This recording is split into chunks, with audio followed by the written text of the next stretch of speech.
Okay. As we get started, does anyone have any questions from last week? No, but I got a question. Okay. Why do you got to have a question? What's the difference between hope and having faith? And how do they play together? Or how do they go hand in hand with each other? Hope and faith. Okay. You want that one or you want me to start? I'll do it, huh, man? Okay. Well, actually somebody else has it. Okay, well, then. The way I look at it, hope is an expectation. It's an expectation that something will happen, and faith is trusting that expectation becomes manifest. Is my simple answer. I was, hope is expectation of something you know about. Faith is, they say faith without hope is dead, right? He said, faith without hopes is dead. Faith right? without works. That's what, Well, faith without works is without dead. work, that work is dead. Okay. Faith without work is dead. So faith is the things that hope for, right? Yes. Substance So, of things. so both of them expectations, so, right? Yeah. So hope is an expectation.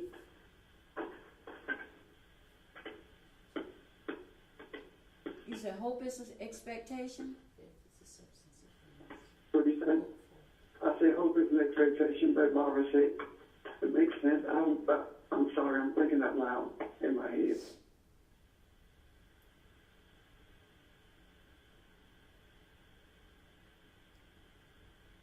Right. Faith is the substance of things hoped for. Yeah. Yeah. The evidence of things not seen. So what is it saying? I mean, is it saying just what it says, or there's more underlying? Of course, there's more underlying it, but that's a whole lesson in itself.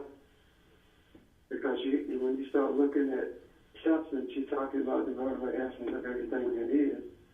So the answer to your question, so that you can work with it right now, the answer to your question is that what Bobby said, hope is an expectation, and faith is trusting that the expectation is going to come true. The reason why I asked that is because of what's happening with the elections and stuff, what's going on in the world in general, and people, it's like we can't afford to lose hope. And No. You can't afford to. Everybody else can. why me? I say you, I'm not talking about you personally. I'm talking about you in terms of those of us who are on the journey of truth and realize what's going on. Okay. Example, if Barbara loses hope and then she begins to facilitate, then we pick up on that energy and we become agitated and not know why. So if all the teachers were, or all the leaders were without hope, and the things that are going on will not only continue, but they'll get worse. So the more we feel that we are human, the more we can't afford to feel that we can't afford to continue to think that we're human. We need to realize and become that we're Elohim. We can't afford to keep acting like we're human. Okay, acting like we're human. Okay, The more human we feel, the less hope we feel. that makes sense. The more Right, human, the more right. hopelessness. That makes sense. Okay. Okay. All right. You ready? I was was gonna say, I think that was a really good question, because as we move toward December, we've got to remember we can't be moved, because things gonna look a certain way, but we gotta know that we can't depend on what we see with physical eyes. We've got to know with our spiritual eye.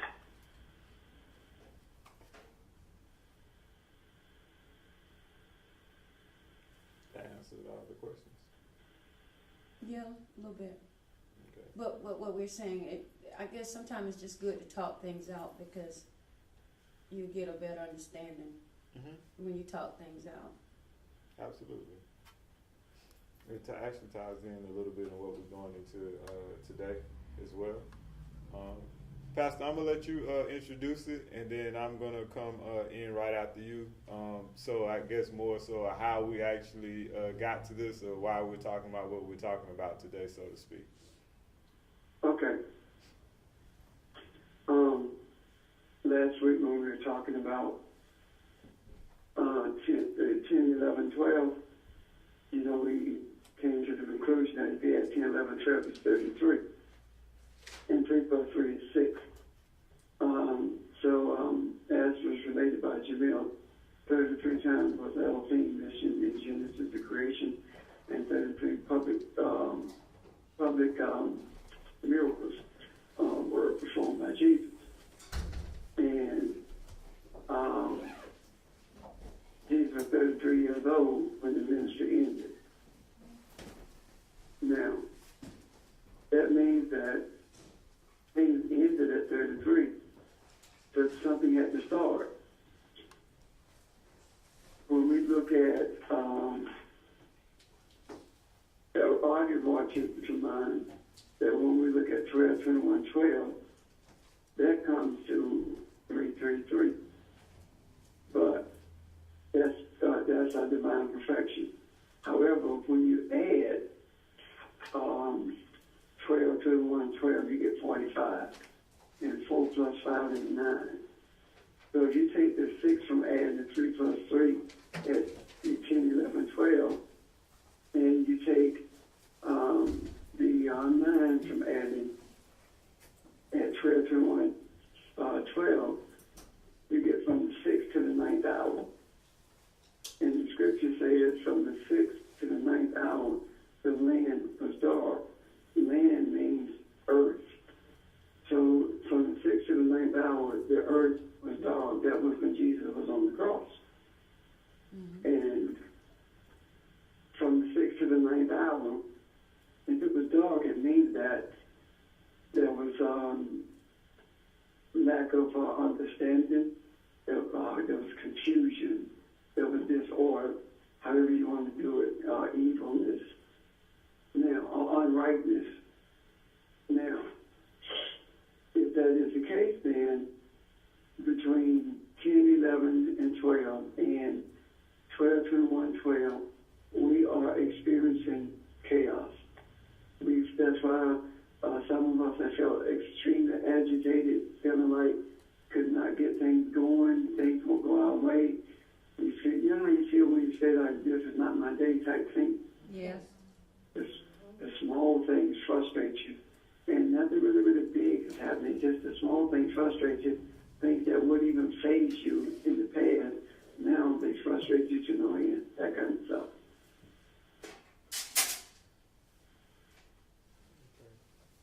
So, Any questions about that? No. So the 9th hour is mentioned many times throughout the Bible, the Old and the New Testament. The one that we were talking about specifically was the one when Jesus was on the cross. So with Matthew 15 and 33, and also Matthew 27 and 46. Excuse me, 27 and 46. Mark 15 and 33. When the 6th hour came, darkness fell over the whole land until the 9th hour. And then to the next verse. And the 9th hour, Jesus cried out with a loud voice, Elo, Elo, lama sabachthani, which is translated, my God, for this I was spared, or this was my destiny, was how it was really translated, or should be translated. That's what he was saying. Not this is why have thou forsaken me. Matthew 27 and 46 says the same exact thing, and then it basically says the same exact thing. So, What was the first Mark what? the first one was Mark 15 and 33, and then the second one is Matthew 27 and 46. Well, as of course as we already know, 6 is associated with man. Most people would say the beast, but actually that's man, and it's because we're carbon-based in the material world. We're carbon-based, and also 6 also associated with or denoted to our lower selves, or our selves that are interested in or primarily concerned with the material world and things of that nature, not the higher self. Not necessarily bad, but more so of one being blinded, etc. Now, when it talks about the ninth, we all know that there are always spiritual signs that come before anything that actually takes place physically. We talk the signs of the times, etc. Well, the ninth actually is, and I think that's what Pastor has been seeing all this with the 9, is actually talking about what is taking place or what is to soon come. So the word that is used for ninth in Hebrew, that word, with the gematria of that word is actually 790.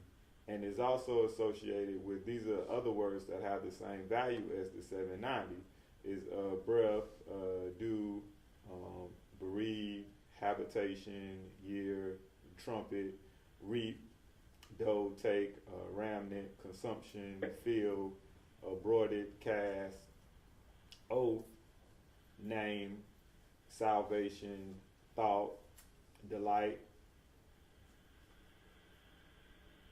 So what are you saying?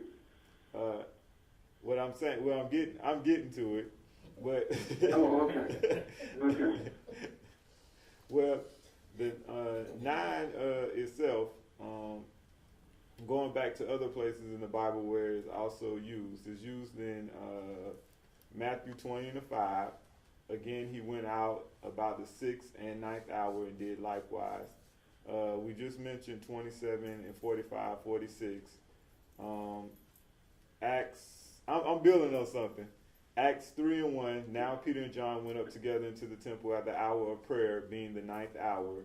Acts 10 and 3, he saw a vision evidently about the 9th hour of the day, an angel of God coming into him and saying to him, Cornelius. And then 10 and 30, and Cornelius said, 4 days ago I was fasting until this hour, and at the 9th hour I prayed in my house, and behold, a man stood before me in bright clothing. I see where you're headed. I see where you're headed. Yeah. Okay. Okay. Yeah. So My question is this though, the 9th hour for the Jews is Yes. 3 o'clock for us. Yes, the 9th hour is actually 3 o'clock. Thanks, because I forgot to say that. How the Jewish time actually worked, because by that time they had started using the Roman system of time. They started counting at 6 o'clock in the morning, which was actually sunrise. So at 12 o'clock would actually be 6 o'clock, because 6 hours have gone by. So the 9th hour was actually 3 o'clock in the afternoon.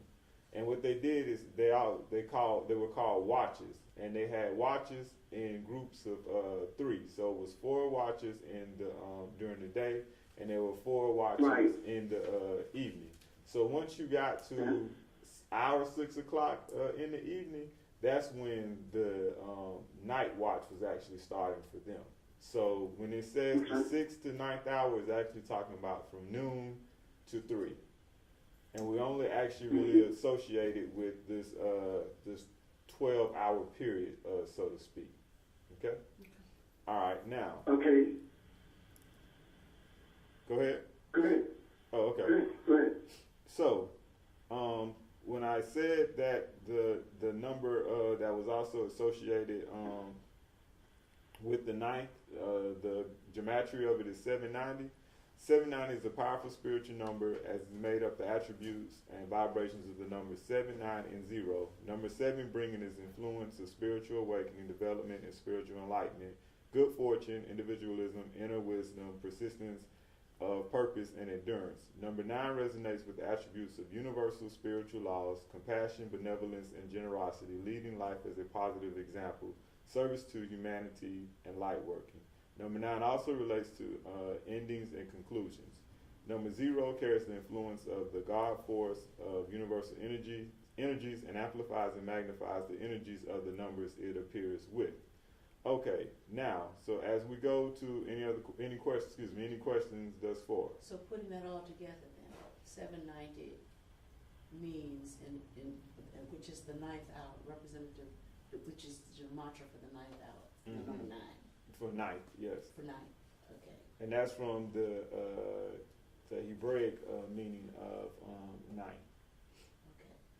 So we're saying that at this period of time, then there is enhanced, multiplied, however times you want to amplify it, spiritual awakening, but at the same time, the conclusion of one thing and the ending of one thing and the beginning of another thing. Mm-hmm. So it's an enhanced opportunity for light or whatever.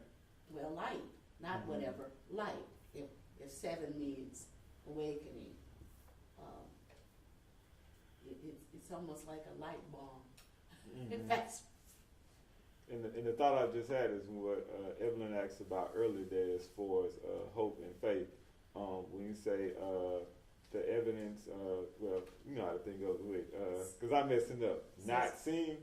Well, this right here, what we're talking about is actually going to be the revealing of the spiritual things that you cannot see yet with the natural eyes as evidence. So with this, you have a chance or opportunity because of the signs telling you what is coming forth to actually have faith and hope and actually know of actually what is about to take place, so not to be blinded by your regular, I guess, your human vision.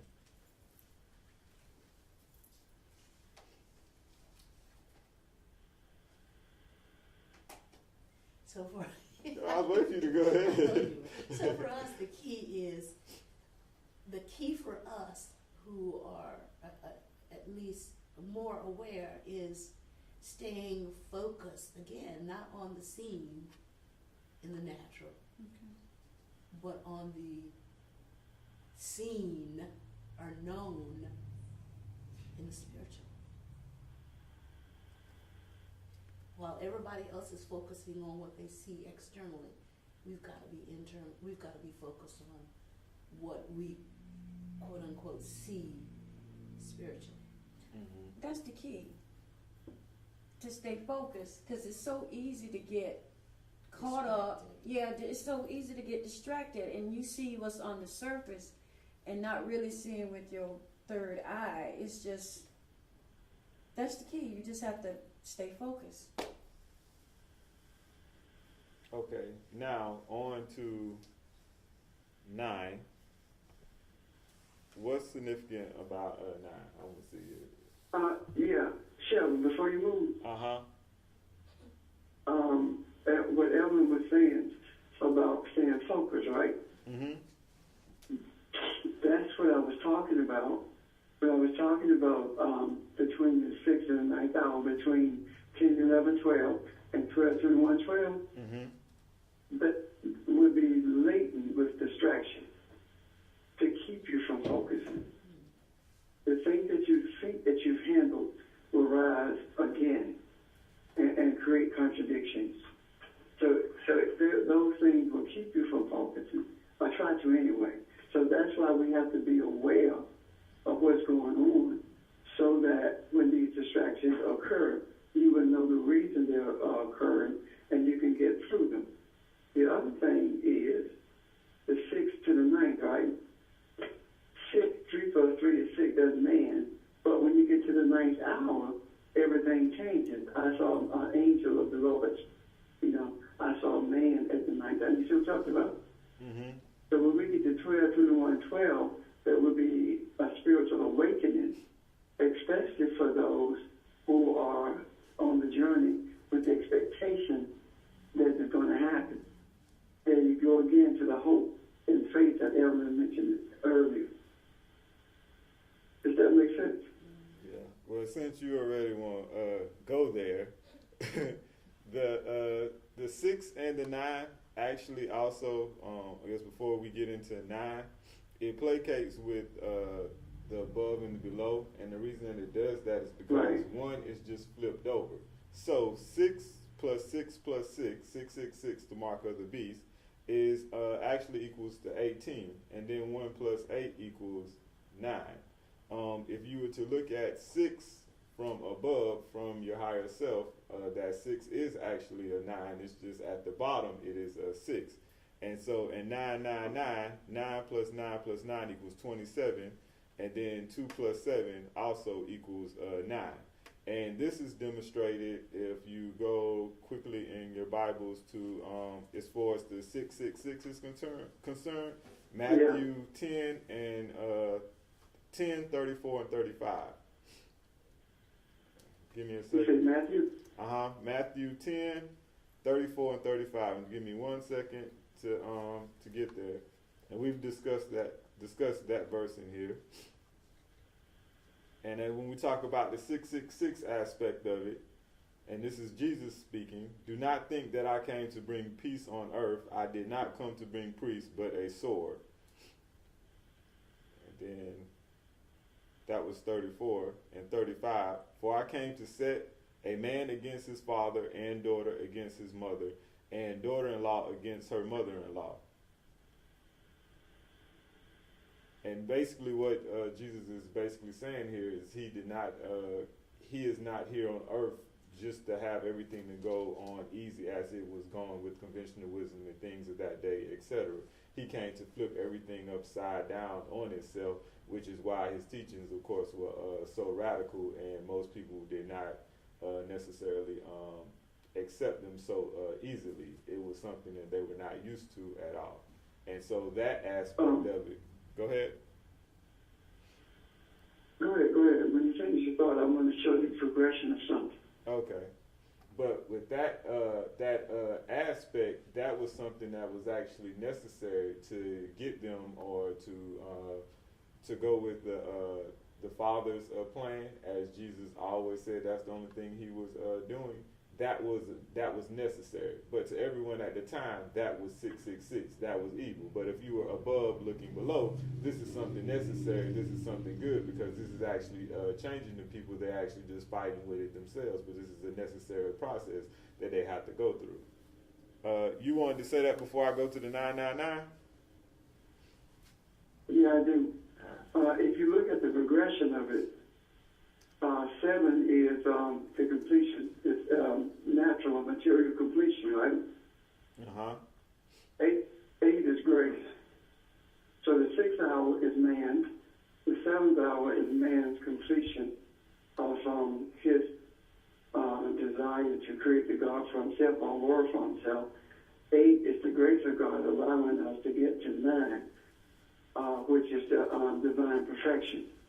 And after divine perfection, if we receive it in the right way, then that's how we will not operate. I don't like that word, but that's how I shall say, continue until such time that we get to the place where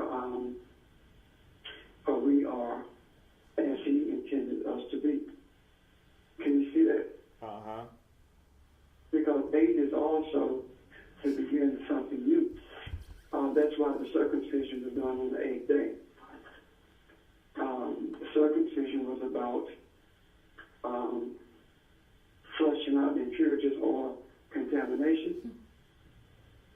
So, and 8 is about it's a new week started, they say, right? Mm-hmm. So the newness that takes place and the new thing that takes place is something that we have not experienced before. And the thing that we have not experienced before is the perfection, it's divine perfection, completion. Bob has talked about amplifying the threes, right? Uh-huh. If it's three threes, then it is the apex of divine perfection. I got a question. Because it's three threes. Can you see that? Mm-hmm. It is ultimate, the ultimate. So the ultimate would have to start the world over. Mm. It helps us to begin to see things such as male energy, right? Mm-hmm. That the world, that, you know, when it talks about one God, Uh-huh. there is only one God. When we talk about there's only one God, monotheism, the reason we are right with monotheism is because there's only one. If you believe in more than one God, what you're actually saying is that there are different types of energy that creates, and that's not true. There's only one type, and that's male/female. Do you see what I'm saying? So that's the perfection that we will come to in terms of understanding. Uh-huh. And that's like the Sufis say, there is nothing but God. So that's the only Right. thing that exists, period. And that's true. And because God is everything and everything is God. Yes. Okay. But Go ahead. there's a 3 plus Okay. 3 plus I guess 3 is 9 somebody for the 3 times. tell me what I just said. Tell you what you just said. Yeah. Is he sleeping or what? You basically broke it down, and you went into explaining how there's nothing but God, because everything, I don't want to say everything is of God, almost, so to speak. So if well, I always use the example of Earth. If you look at Earth from space, you don't see trees. You don't see anything separate from anything else. You see the clouds, you see the ocean, you see the land. All of it meshed together as one. There are no little small beings walking around. There are no different countries and cities and things like that. It is what it is. It's just one entity. It's just that one thing. So there's nothing other than God. Nothing There's else. no other. No.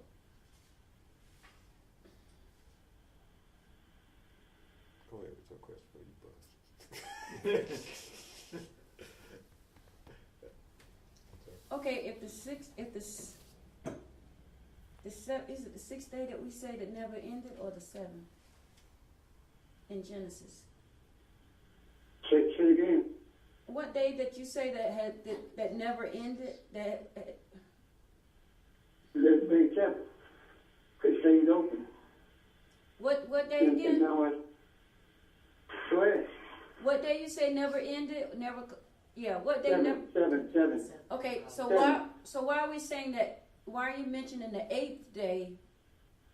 And not that's what's throwing me off. And then you say, if the seventh never. Because on the eighth day, there was circumcision. A child was circumcised on the eighth day. That's why I mentioned it. I'm not talking about Genesis right now. Okay. Because if you look at the eighth day of Genesis, then that's when man just blew it all. You know, the seventh day never closed, so we live in the seventh day. And if you look at it from a natural perspective, the eighth day is when the kid was circumcised, right? Mm-hmm. The beginning of another week. So that in itself implies that time has taken over, or time has come into being. And in Genesis, in the seventh day, during the creation, there was no sense of time. And the seventh day is not talking about a day like we know a day. It's not talking about a season of the year. It's talking about the completion of something. Okay. Okay? Yeah, I see now. Okay. If you don't know, you just keep cautioning the Bible would make sure she give you the answer. And another thing, when I noticed that Greeks have different gods, well, we have different gods, and you have people who pray to different gods. And then I just heard Sheldon say there is only one God. Right. So why did the Greeks, or why do people pray to these other gods like God of finances, God of this? Is it because these are the gods that they created? Yes. What happened is, if you go back to the earliest history of man, you will find that man believed in only one God. Monotheism has been in the earth longer than polytheism. And the God that they believed in was a female. And the reason they believed in the female as being the God is because they observed that from the woman's womb came life. So they felt like all life came from the female. So they were monotheistic in their beliefs. But as they began to settle in communities and observe natural events, they began to believe that there was a God who created stones, and there was a God who created caused the food to grow, and that's how polytheism came into being.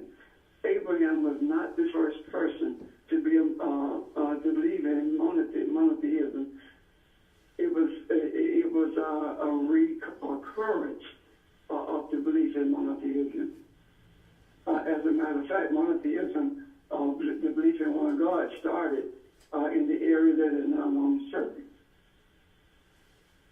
So that's or Mesopotamia, I should say. That's where it started. And the word you're saying is monotheism? Monotheism is one God. Polytheism is a number of gods. Okay.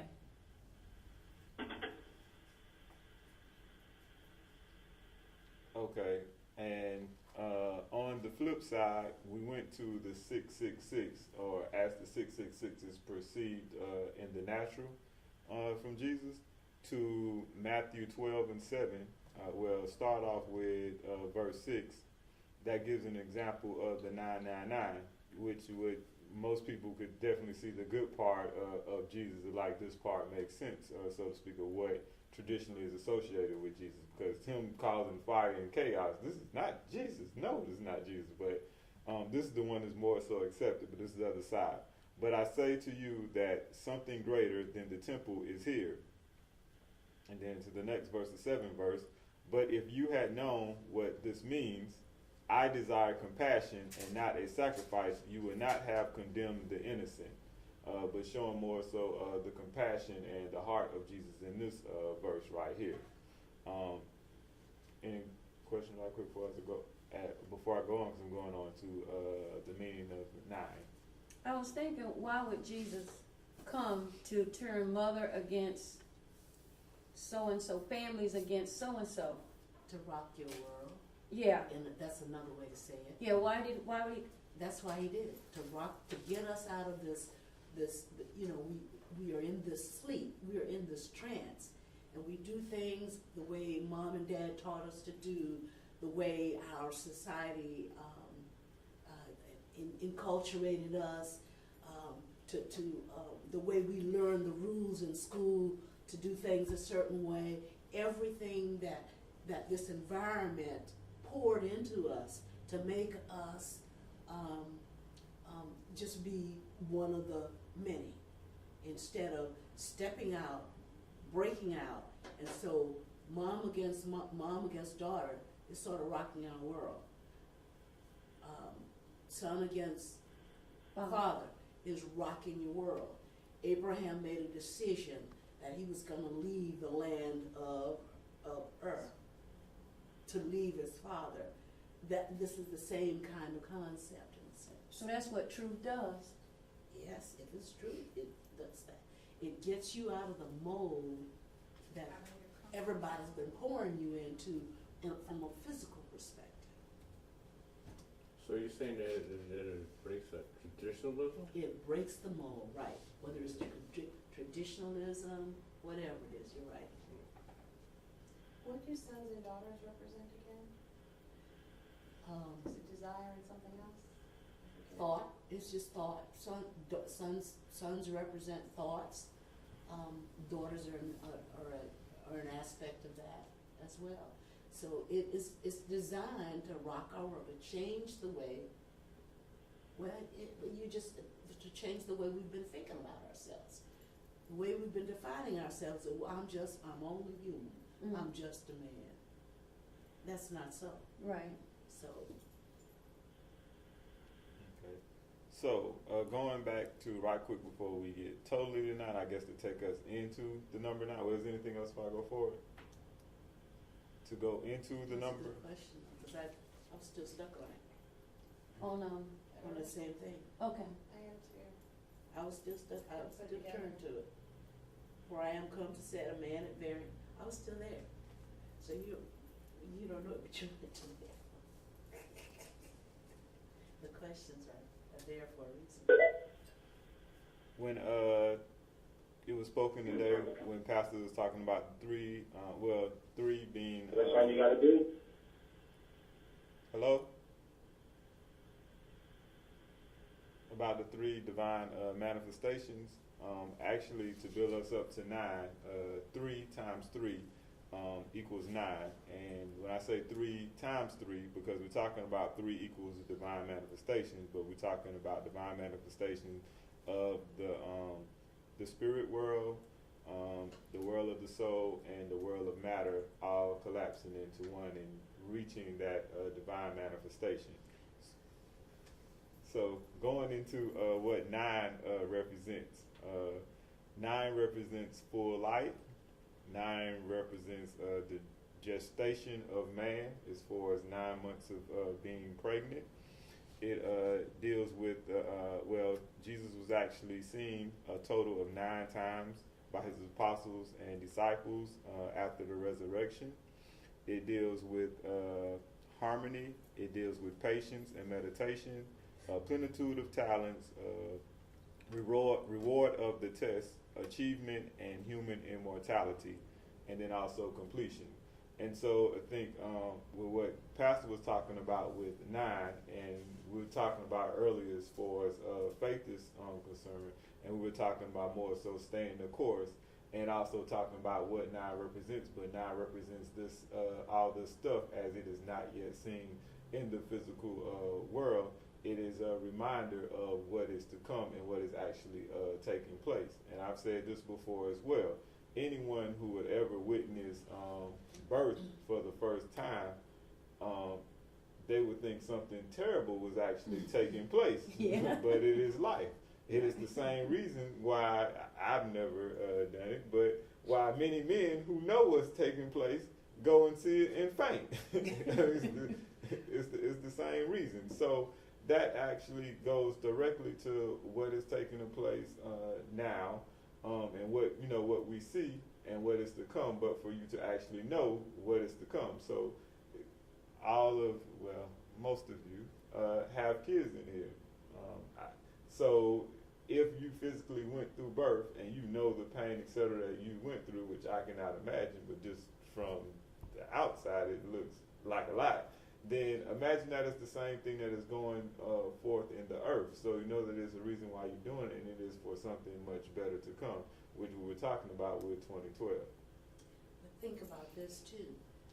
When we're going through it, that's what we focus on. We focus on the discomfort. We focus on the pain, and that's why we're focusing on all of this.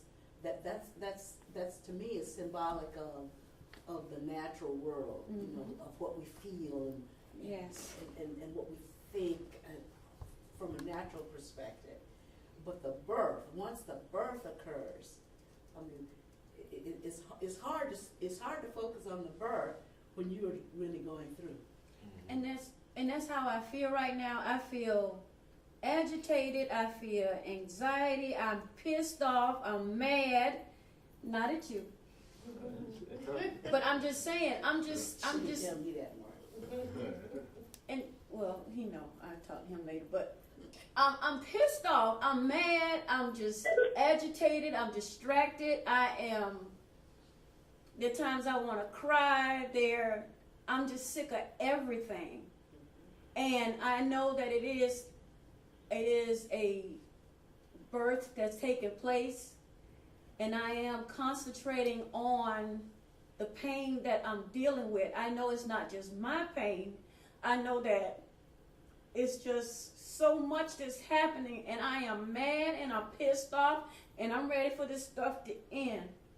Well, I'm not gonna say yes. That's how I feel. I'm ready for it to end. And Okay, hey. what? The more you talk about it, the more life you gonna give to it. You convinced us that you're ready for it then. But listen to what you said. You said, I am pissed off. I am angry. I am distracted. You hear that? Yes.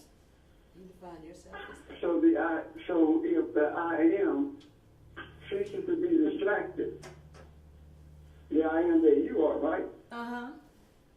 Ceases to be distracted by virtue of making the decision that you're not going to be distracted any longer, and you're going to fight through this, and everything changes. But the idea of this is what I feel. Now, the thing is, what you gonna do about it? Because truth also talks about resolution. It also talks about liberation. So now that you recognize that, you don't have to say it anymore. So you don't give life to it anymore. What you need to do now is start devising solutions. Resolve the issues that causes you to be angry, that causes you to be pissed off, that causes you to want to cry. That all these things you said, what is it to change? What is it that will change that? well, before you started responding, Pastor, the thing that I was gonna do is again use that example of a birth going through labor and things like that. The thing that gets you, snaps you out of this circle, because that's what it is, of agitation, and I can't deal with this pain, and the quote-unquote the loss of control. That's what it feels like, that you're not in control, is when someone tells you, okay, focus, breathe. It takes your attention from all of the stuff that you are feeling to one thing, and you focus on it. Find a spot in the ceiling, find a spot on the wall, look at it, focus on it, and breathe. As you go through the pain, as you go through the agitation, focus on that one spot and breathe. Then take that from the natural to the spiritual. You feel all this stuff. The other thing Pastor said is, I am, don't change the way you even say it. Not I am pissed, I feel pissed. Because it removes you a little bit from that. The I am says that pissed is who I am. I am pissed.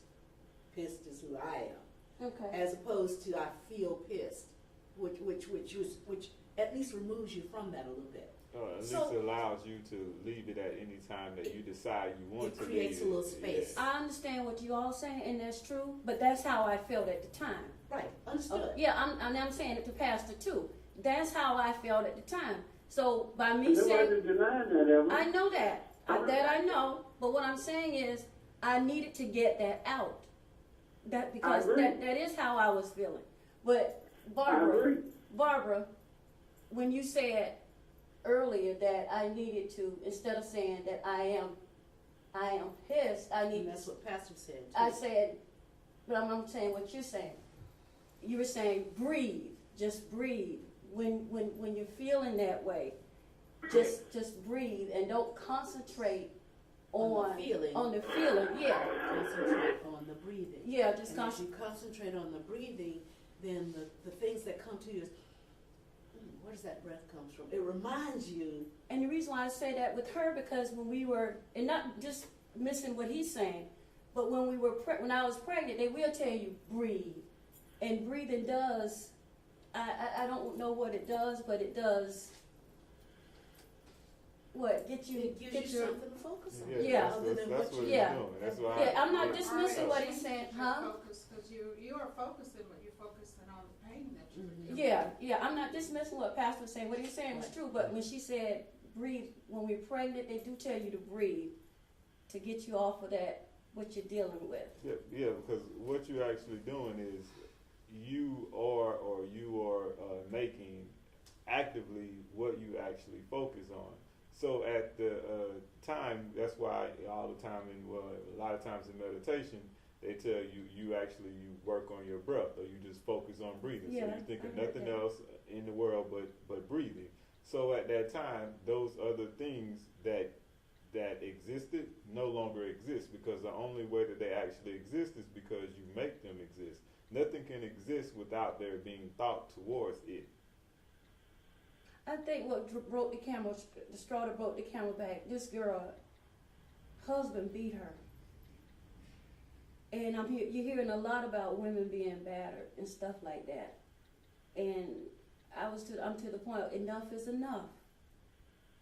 You know, I was okay, but when last night, knowing that this guy beat her up, it really bothered me. I see. So, I don't know.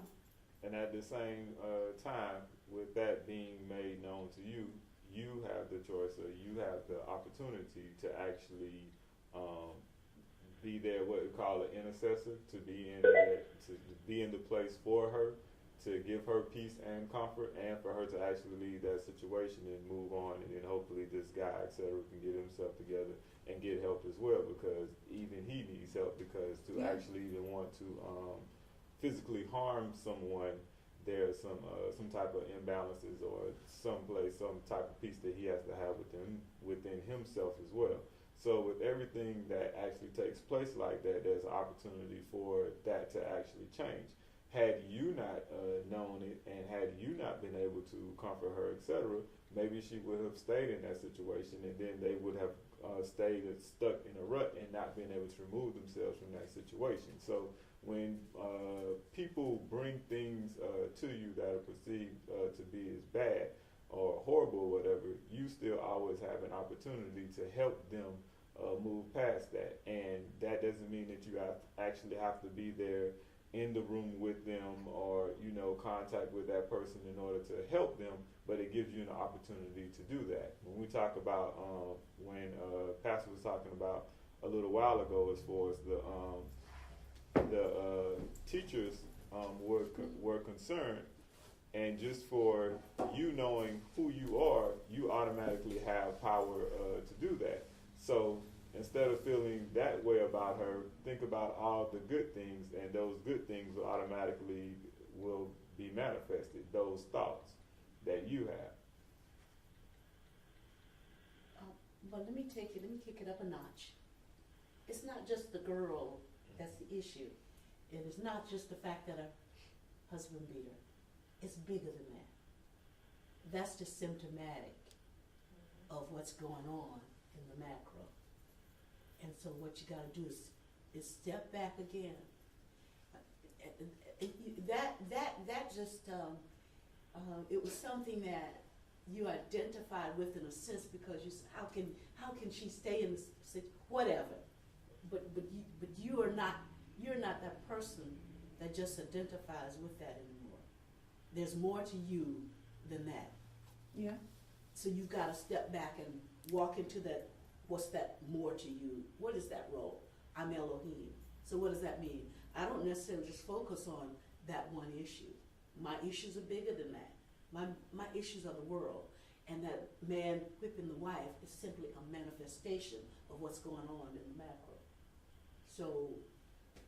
And I guess that's why my question stemmed from, what's the difference between faith and hope, and how do they go hand in hand? Because like you said, it seems like everything is just intensified, it's magnified. And I guess like you said, the closer we get to the end of 2012 or whatever, or 12/21/12, it just, things are just, seem like they just. But your point's well taken too. It's even like Pastor started saying, and I think you may have, it's like the little things are even more intensified. Mm-hmm. That, but it's not just that, it's just that our sensitivity to those little things is magnified, because we know the flip side of that there is opportunity for intense light at the same time. So the little things are intensified again to distract us. Mm-hmm. the third eye is waking up. That's what it is. And shining a light on these things more so than it has in the past. Yeah, because I noticed too, once I started coming here, it wasn't as if necessarily everything was changing around me. It's just all of a sudden I saw the same things, but saw them from a different perspective, or more so with my eye opening, if that makes any sense. And so this is people like you've been around all the time, and they haven't changed to just being the same person. So you mean like, you know, like close family members, etc. So it wasn't like this new person just showed up. No, but it's just you're seeing things from a different perspective. And as going back to birth, isn't it when don't the labor pains get worse as you get closer to giving birth? Yes. So I mean, it's the same exact thing directly, but that's the part we're also talking about as far as 9 is concerned, and it's telling you what is actually taking place before it takes place. So it's almost like spiritual signs are like a glimpse into the future of what's to come if you're looking at it from a time standpoint, or as a way of looking at it, because we create time, of course, from a human standpoint. That's basically what it is. So all these things that are taking place, basically they're supposed to take place. But the other thing, and, I'm not going to quit saying but, and, it's important that Evelyn felt what she felt and shared what she shared, because she represents the macro. Mm-hmm. And with us going forward, we need to understand what it is the macro is picking up on, so that we can shape and focus our intent and light on the 21st. Yeah. I mean, she's just representing the macro. Because for there to be signs of 9 and we're headed to 12, and because the signs come first would actually mean that that darkness that was demonstrated or dealt with from the 6th to the 9th, during that time period that the Bible is talking about, that is actually what is taking place now in the physical, in the material world.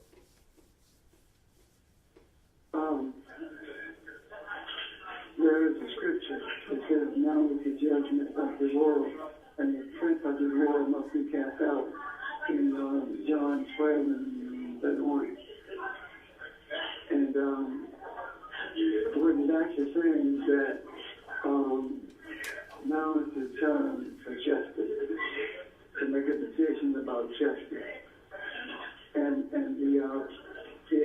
decision maker, now is the time to make a decision about justice in this world or in this universe. And now it's time for the prince of the universe to be cast out. The ruler, the one who has been ruling. And the universe is not the universe physically, but the universe is our mindset. It's that macro, the macro mind that's been influenced by that. So, it's almost like your role is constantly to be reflective of what Barbara said, what's going on in the macro, so that we can deal with it in terms of bringing it under the light, bring it into the light, so that the light can purify it. I'm done for right now. Hello? Yeah, we're here, we're listening. Oh, okay, yes, absorbing it, huh? Yeah. Okay. I want to know, did you gather what I'm saying? Oh yes, we're gathering what you're saying. You're saying basically for who we are, part of this changing the darkness or whatever is for us to know about it, because we're the ones who actually changed it. We're more so the ones who are driving it. But at the same time, all of this stuff is necessary. That hell that was spoken of earlier, all of it's necessary, but we drive the force. You know what it is? When you mention that, what dawned on me, What's that? it's not a good thing. It's not a good thing to say. It's what you're representing the hell that people are dealing with, and they have to get it. You know?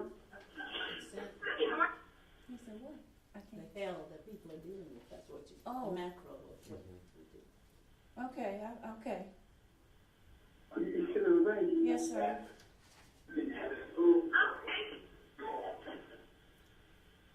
And I'm sure all of us have something that we could add to that hell that people are dealing with. Of course. It's just that, from our own perspective, it's just that you put it together so well. Because I could even feel the agitation as you talked about. So that's what's happening. I'm going to go because I'm in a restaurant now, and I was meeting some other people for a meeting, so I'll talk to you later on. Okay? Okay. Bye. Bye. All right, bye.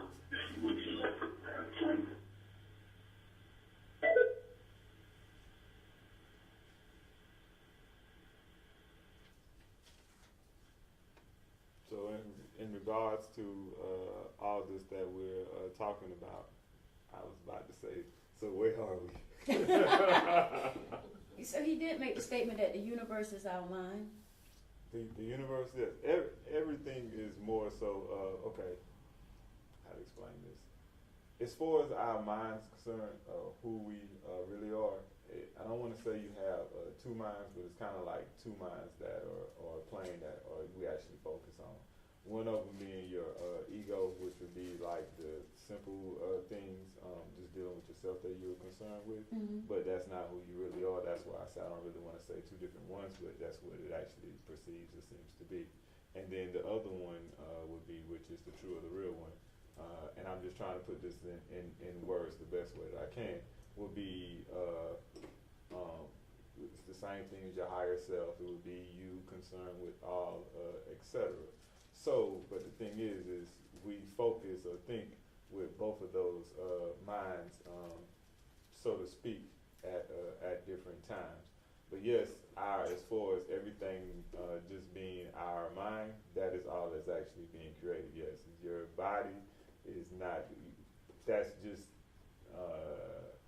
a physical material dense vessel that you just so happen to be inhabiting, meaning that you yourself are almost giving it life and not it giving you life, so to speak.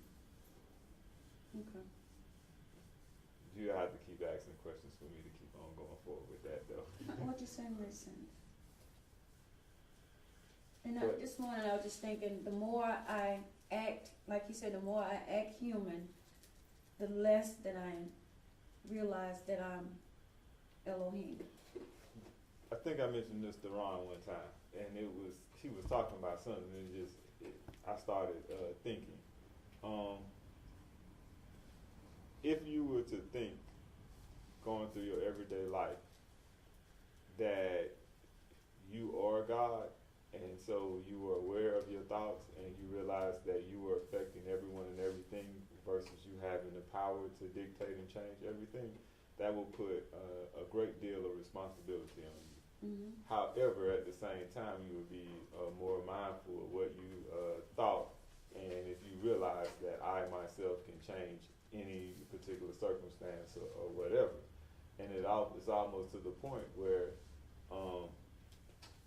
it would be very difficult for you to be a selfish person if you knew that every single thing that you wanted or needed would automatically be taken care of, etc. But if you walk through life that way, it would change a lot of things. I wasn't sure exactly I can't remember where I was going with that, but it does change a lot of things. Just you being mindful, like, hold up, I am more than what I am thinking at the moment. What I mean by what I am thinking at the moment, usually when you're upset or mad at something, is because you're in the mind frame that you cannot change it, and you don't have power, which is the only reason we get mad probably over anything, is because we feel like something is out of our control. If everything was in your control and you could dictate everything, why would you be upset? Everything would be going exactly how you want it to go. So that's the reason for feeling mad and angry, etc. So if you realize, hey, I'm much more than what I'm looking at myself as being, and I can change this situation for the better, or even if it's necessary, they have to go through this, and you can see past something in particular, you can get past it. Well, I'm glad I was angry because anger pushes you. It takes you where you need to go. It makes it opens up things in you. I guess it gives you. Yeah, we're not upset. Yeah, I None know of what you're us- saying, yeah, but none I of was us- feeling angry. It's like I got caught up in the moment, and it pushed me to be able, I guess, to go where I need to go. None of us felt are, angry. none of us are upset or man, why? None of us are mad I know, upset. I know, you did. I know. Yeah, but I was because just it was saying. necessary. I mean, even when we was talking about the hell that Jesus was talking about, all that isn't necessary as far as a process to move forward and go through that. So now we're trying to turn what you was looking at as a 6 into a 9. That's it. And I guess Mark is grateful that I'm here because I've been so, well, he knows. You felt so hot. I felt, and I don't care how if you living in a house with someone, they pick up on that energy, and it's unfair to those individuals if you're acting out, so to speak. You know how you're feeling inside. So You're not that. no. So you have not been. You felt angry. Yeah. It's not. I No, have I am, been yeah. angry or I am angry. I felt angry. Okay, how I Even was if you feeling. touch somebody, I feel this. I feel angry right now. Yeah. I really feel. Because that's not who I am. It's not. If you call yourself anything other than Elohim, it separates you. And I got you, and that's just, I got to learn that. That's not who I am, that's how I felt. That's not saying you don't have those feelings. Yeah. It's almost like if you think of feelings as a place, but you're not the feeling. You just went and visit Angry Land, so to speak. Yeah. I was down there with the chickens, yeah, The She good, went to the chicken, you know. Yeah. But the good part about it is you look at it from that standpoint. At any time you want to, you can leave. All right, now holler at you later, Angry. Exactly. Anytime you can do that. Which is how you gain control of the chaos that you feel. It's knowing that that's not who you are. You can move to a higher level of thinking whenever you choose to. Like all of us, we have sometimes when things hit us, we want to stay down there and holler for a while. Mhm. Because we like that instant gratification of the whining and the snotting and the snorting. It feels good at the time. Just like me eating something that I know is bad for me feels so good at the time. Mhm. You know? So it's the same kind of thing.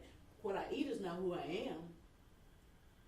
So I know that when I'm snotting and snorting, I'm gonna get up. I'm not gonna stay there. So that's not who I am. But it's the same kind of principle. Why go there? Huh? Why go there? Well, you know what? When we don't go there anymore, that's when we can be translated. Oh, well put, well put. And I see, when I go to work or coming from work, I see planes all the time going, like I'm on 77. And I always say, look at the plane, it's rising above everything in order to be where it needs to be. And I see that every day, but for some reason that monkey just jumped clean on my back. You know, I'm back down in the chicken, with the chickens. The thing, yeah, a important thing to do is just to realize that you don't have to be there, and at any point that you can leave, and you have the power to leave. And I realized too, I created all the negative stuff that I feel like, let's say, why go back to that? That's something that I created, and there are times when I know I shouldn't be there, but I feel that it's okay to go there, but don't stay there. Yeah, but that's what I'm saying. Don't get mad at yourself for going there. Just don't even focus like, why am I here? Just focus instead on moving forward and just leave. And no matter where you find yourself at, if that's something you need to get past, don't focus on, how did I get back here? Just leave. Just breathe. Yeah. Staying, why am I here? That's like going to Angerland. Why am I in Angerland? And you just mad. Focus Focus on leaving. Put it on somebody else. Like Yeah. somebody else put you there, but you put yourself there. Yeah, just leave. Someone created, yeah.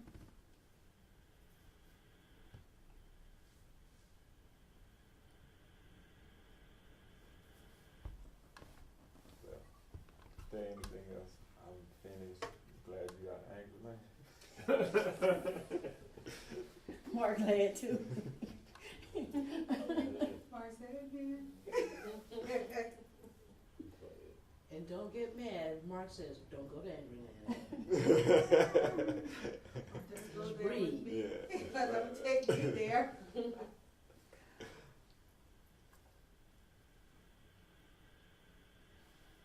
Well, if there are no other thoughts or questions or comments or anything like that, I'm finished.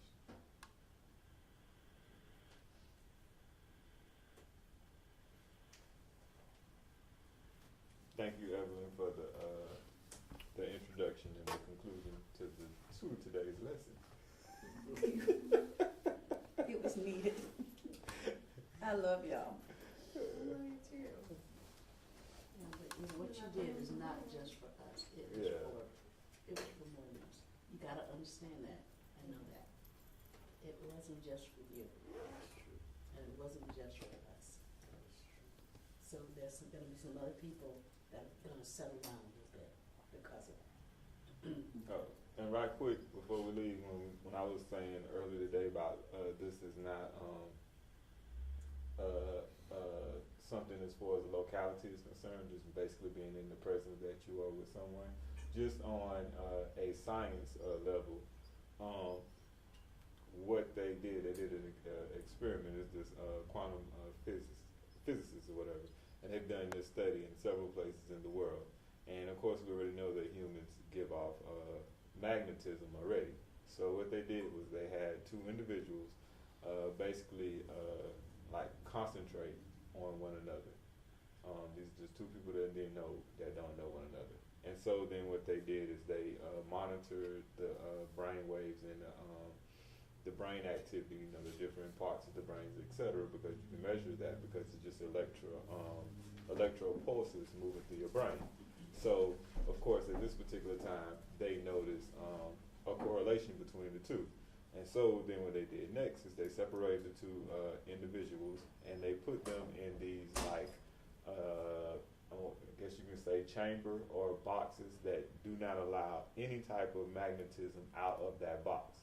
And then what they would do is they would actually just they have both of the people hooked up to the brain machines or whatever to monitor their electro pulses. And one of the individuals, they would show them a series of just pictures, numbers, colors, etc. And the activity of that person's brain would match very, very closely with the other person's brain, even though that other person is not looking at anything.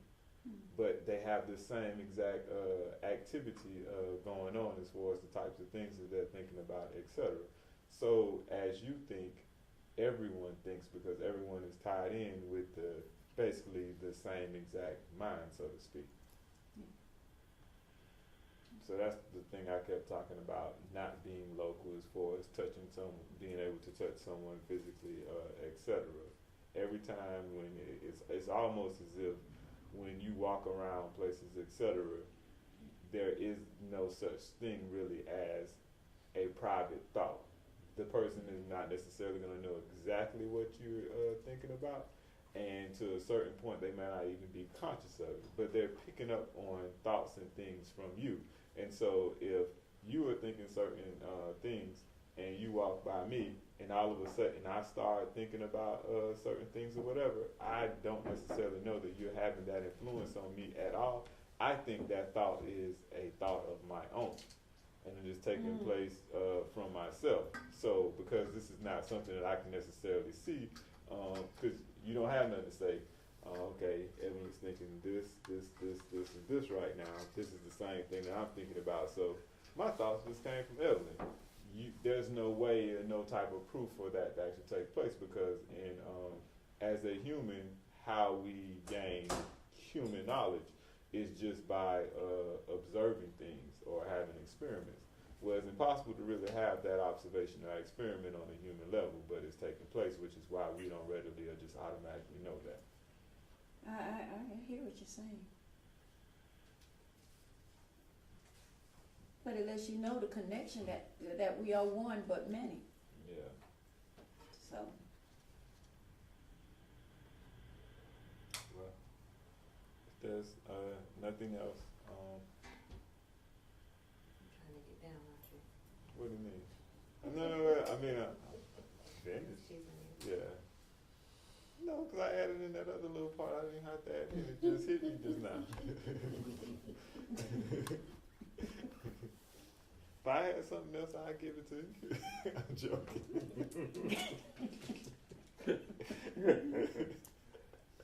So don't hold out. The truth of the light that we are, and the light of truth that we are, reminds us that we are spiritual beings, not human beings, spiritual beings, having human experiences that we choose to rise in. amen. Bye, telephone people and video people. Have a great week, and we'll talk to you and see you later. All right, bye, y'all. Bye. Bye-bye.